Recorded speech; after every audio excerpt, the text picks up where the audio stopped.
All right, we got Logan here, top 10 at the Stone Mountain Regional today on August 26th. And we got Dragons. Yeah, this deck's cool. I played it because it had a lot of non-engine you could play and had pretty good matchups against everything besides Cash, so I wanted to play a deck that, you know, could reasonably go second. This deck excelled pretty well. I lost a lot of dice rolls. All right, and we got our engine coming in here. So for Bestials, we're playing 3 of the best card in Yu-Gi-Oh! This is the Bestial Rebellion. This card's pretty sick. Obviously, you search it a lot. It's the centerpiece of a lot of your combos, so we're always looking for that. We got 3 Magnamute, standard, of course, and then for the other ones, we're just playing 1 Druis and 1 Soraneer. I found that playing Baldrake was more like gimmicky than it should have been, and the other Soraneers were replaced with other starters, so your Chaos Space was always live either way. So Yeah. I didn't need more. Did you miss Druid Swarm at all this event? I thought about playing 2, and it turned out that quite frequently I would use my Druid Swarm. Like against Diamorphia, for example, I had a lot of like opportunities to use 2 Druid Swarms, so maybe I would consider for doing it. I would certainly not consider doing like Baldrake though. Right. And then we play the Regained. We don't play Beast. I wanted to keep the deck as like low engine count as possible because I wanted to play as close to 40 as possible. So just Regained is fine. This card's broken by itself. Yeah. Tell us a little bit about this card and how strong it is. Yeah, like being able to just reborn the mag. It's like being able to search every in phase for a new dragon and like being able to draw new cards. You're plussing infinite. Yeah. Like, yeah, if you didn't know, this card's broken. That card's very good. All right, Bestial's looking strong. So we've got the rocket creatures. These are kind of cool. You want to play 2 of these. One of this creature, Caliber, is kind of the new one.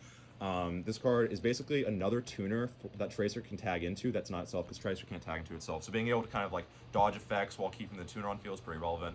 And obviously you play the Recharger. Play Absol to go with it. Boot Sector Launch, your famous Field Spell, and then your famous 3 E-Talies. These parts are all broken. They help the deck run very smoothly. Yep.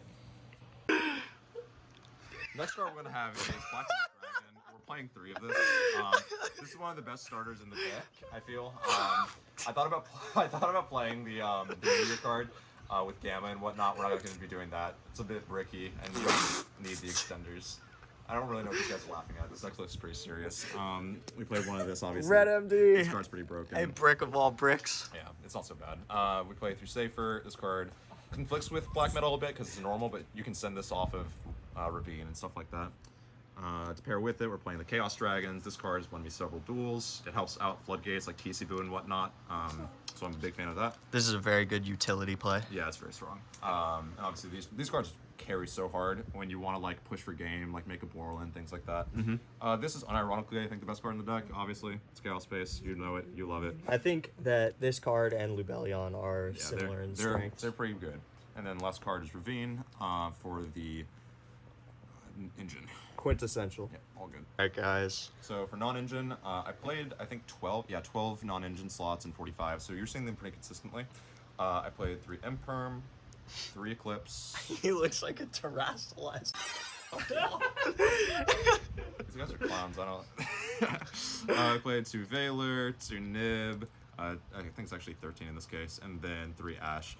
All of these cards I loved, especially like the 5 forms of like point negation. This felt very strong. Nib came in a lot and it came out a lot. So this card is very variable. Obviously in a variable format, you can do all kinds of things with your rock creatures. You can play 0 rock, you can play 1 rock, you can play 3 rock. I didn't do that. Multiple rock. This card's fine. Lots of rock. We're gonna do a new hat now. All right, guys. So for the extra deck, we play a pretty basic one. Nothing really substandard, nothing weird about this extra. We'll show you Striker Dragon, Pisty, kind of running through the simple stuff. 1 Seal, played with 2, didn't love 2, so played 1 instead. Never really comes up, your grind game's fine without 2. Romulus, the core, Dark is good occasionally. It's pretty good at stealing the Rise Hearts if you're playing into that matchup, which is obviously very bad. Triple Rivers for Borland, Unicorn for Access Code for Access Code, Borland for Borland. Just kidding. That's the goddess. Yeah, that's Goddess. That's my favorite card. We put it. That card did work against a lot of decks. If you can make it against Pearly, you kind of auto win on the spot because you turn off a lot of their ability to stop you. So feel free to play this. It's kind of my tech card. Then Borland Dragon, the boss. The GOAT, the attacker. We played a Tomb. This card came out a lot, especially when you open multiple Bestials. It gives you access to a lot of your 1-card combos. So you know, if you're playing a lot of Bestials, you'll want this, especially if you're playing something like 3 Mag or 1 Baldrake. For Synchros, we're playing the Dissipator, we're playing the Baron Flora, we're playing Borreload Savage Drag. Yeah, these Synchro cards are good, and then I played this one for a very secret reason, is because it beats all the Sprite cards. Beats all the Sprite. So for the side, we played a couple of pretty interesting tech choices. I chose to run Called By 2 Talents. This lets me go first, you know, beating the Droll card. This card is pretty unfavorable for you. D-Barrier was the Floodgate I wanted to play, instead of something like Eradicator, which synergizes pretty well. This card just like beats all the hard matchups you have. Pearly no longer becomes a threat if you pull it. Cashier loses a lot of its teeth because you can deal with Fenrir Unicorn pretty easily. So these cards are very good for going first. I put them in all the time. For kind of board breakers, I have Droll. This card I think is pretty hit or miss this format. It's either really good or really bad, so cards like that I want to put in my side. Same with Curry Kara. This card is obviously very good against the best 2 matchups, Brent, Pearly, and Cash. So I put them in constantly. If I saw it, I felt really good. If I didn't, oh well.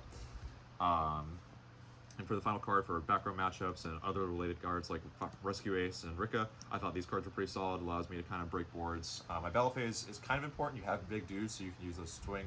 Something like using Druid Swarm to beat into a Baron Floor to trigger it so that you're evenly can go through. Helps a lot in those kind of cases, so evenly made a lot of sense in my deck. I could also see this being Dark Ruler and trading Curry Kara for some sort of like back row removal spell like Lightning Storm or Duster. Makes sense. So yeah, that's it. Nice.